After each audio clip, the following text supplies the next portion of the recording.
જ્યારે પણ મિત્રો તમને એવી કોઈ સૂચના મળે કે પૂર આવવાનું છે તો એવા સમયે ઇલેક્ટ્રોનિક ઉપકરણોનો ઉપયોગ કરવો જોઈએ, એટલે કે રેડિયો, ટેલિવિઝન અને કેટલીક પ્રાઇવેટ ચેનલ્સ, જેના ઉપર હંમેશા ક્ષણે ક્ષણે આ બધી આપત્તિઓમાંથી બચવા માટેની માહિતી અને જાણકારી મળતી રહે છે.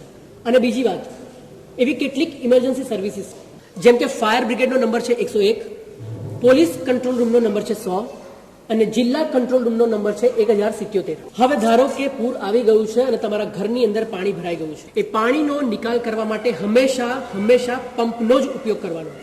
ઘરની અંદર જો ગેસ લીક થતો હોય તો એ ગેસને તરત રિપેર કરાવવો જોઈએ. બરાબર છે? તમને એવું લાગે કે તમારા પીવાના પાણીની અંદર ખરાબ પાણી મળી રહ્યું છે તો એવા સમયે એ પાણીને ક્લોરીન યુક્ત બનાવવું અથવા તો એને ઉકાળીને પીવું.